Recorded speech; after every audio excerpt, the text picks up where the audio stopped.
In the fall of 1996, the hills of Bardstown glowed orange as fire devoured Hill Distillery, and bourbon's future hung in the balance.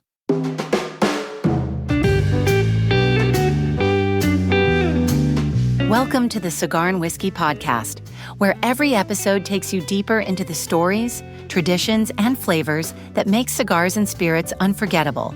So pour a glass, light a stick, and settle in. It was November 7th, 1996, a gray, heavy Kentucky afternoon that began with thunder and ended in fire. Bardstown, the quiet heart of bourbon country, was blanketed in low clouds and the scent of rain. Locals would later say the air felt strange, charged, as if the sky itself knew what was coming. At the Hill Distillery, men were moving barrels, checking rickhouses, going about a day's work they'd done for decades. The company had been family-owned since 1935, through wars, recessions, and the ups and downs of America's taste for whiskey. By the mid-90s, Hill was one of Kentucky's most prominent producers, with nearly 100,000 barrels aging in wooden cathedrals that dotted the rolling hills. Then, sometime just after 2 o'clock, a flash lit the sky. Lightning struck, or maybe a power line snapped, and Warehouse 1, stacked floor-to-ceiling with bourbon, erupted in flame. There's no such thing as a small distillery fire. Whiskey vapor ignites like rocket fuel, and when the wind picked up, gusting over 70 miles an hour, it turned one burning building into 7. Barrels burst from the heat, corks popped like gunfire, and a literal river of fire began to flow downhill, a stream of burning whiskey rolling through the grass and onto the road. If you've ever opened a bottle of bourbon too close to a campfire, you know that smell. Multiply it by 90,000 barrels and you've got yourself a Kentucky barbecue no one asked for. Firefighters tried to reach it, but the heat was unbearable. Asphalt bubbled under their boots. Some of the whiskey burned on the creek, flames dancing on water, a sight no one in Bardstown would ever forget. Within 3 hours, the distillery and 7 warehouses were gone. 90,000 barrels of bourbon, nearly 2% of the world's supply, were destroyed. In that single night, Kentucky lost not just whiskey, but history. Some of those barrels had been aging since the 70s, waiting for the perfect moment to be bottled. That moment would never come. And yet, the story doesn't end there. Of 44 warehouses scattered around the hills, 37 survived. The fire stopped short, the wind shifting at the last possible moment. In those unburned rickhouses rested enough bourbon to give Hill a fighting chance. But barrels alone don't make whiskey. You need stills, bottling lines, and people. And here's where the legend turns human. When word spread that Hill had burned, rival distillers didn't hesitate. Brown-Forman, Jim Beam, Wild Turkey, all the big Kentucky names, called within hours. They offered their stills, their equipment, even warehouse space to help keep Hill's labels alive. The local fire crews had done everything they could, but you can't exactly fight a blaze made of 100-proof bourbon with a garden hose. The air itself was flammable. Imagine Ford loaning engines to Chevy, or Coke offering Pepsi some shelf space. That's how strange it was. In Kentucky, though, rivalry stops where the barrel starts. It wasn't a marketing stunt or a trade favor.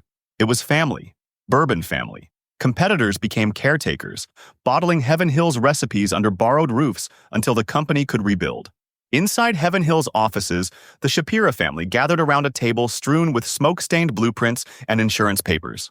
Max Shapira, then president, had to decide: rebuild here in Bardstown or move on. The site was in ruins. Power lines down, warehouses charred. But the family's spirit wasn't. They chose survival. First, they worked from what was left, those 37 rickhouses, aging quietly through the chaos. Then, in 1999, Hill made a bold move. They bought the Bernheim Distillery in Louisville from United Distillers. It was modern, efficient, and big enough to become their new production home. By 2000, they were distilling again. Identical mash bills, same patience, new stills. The whiskey continued to age back home in Bardstown, and the bottling plant resumed operations. The company wasn't just recovering, it was evolving. Let's take a short break, and when we come back, I'll tell you how that same fire didn't just test Hill but reshaped bourbon's entire future.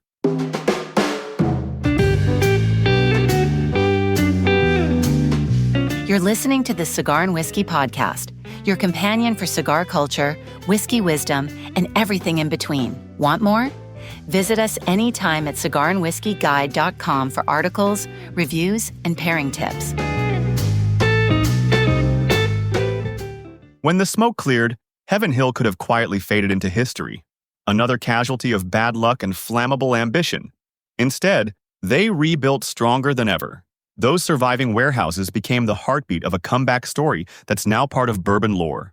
From those barrels came releases that bourbon lovers still whisper about. Bottles aged longer than planned because of the fire's forced pause. Rich, deep, unforgettable. The company used that pause wisely.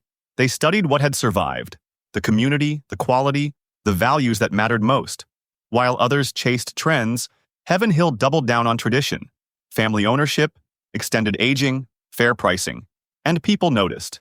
By the early 2000s, their brands, Elijah Craig, Evan Williams, Larceny, were leading the charge in bourbon's quiet renaissance. And the Bernheim facility? It expanded again and again, each time keeping pace with demand, until it became one of the most productive distilleries in the country. Yet for all the success, the fire never left Heaven Hill's story. Ask anyone who works there today, and they'll tell you. That night still echoes in every decision they make. It's a reminder of how quickly everything can vanish, and how resilience isn't born from comfort, but from chaos. These days, they joke that Heaven Hill makes whiskey so good even lightning wants a taste. They earned the right to laugh about it. 25 years later, Heaven Hill came full circle. In 2021, the company broke ground on a brand new state-of-the-art distillery back in Bardstown, the Heaven Hill Springs Distillery, just a few miles from where the fire burned. The new site symbolizes a return to roots, but also a promise that the flames of 1996 won't be the final chapter, only a spark in a much larger story. And maybe that's what bourbon teaches best. That time heals, oak transforms, and even through disaster, something extraordinary can emerge. Whiskey is patient, but the people behind it have to be brave. So the next time you pour a glass of Elijah Craig or sip a little Evan Williams, remember, every drop carries a legacy born from smoke, community, and sheer determination. The river of fire that once threatened to wipe Heaven Hill from the map ended up forging its identity instead. Every spirit has its trial by flame, and Heaven Hills became a story worth toasting to. From ashes to oak, from ruin to rebirth, bourbon endures.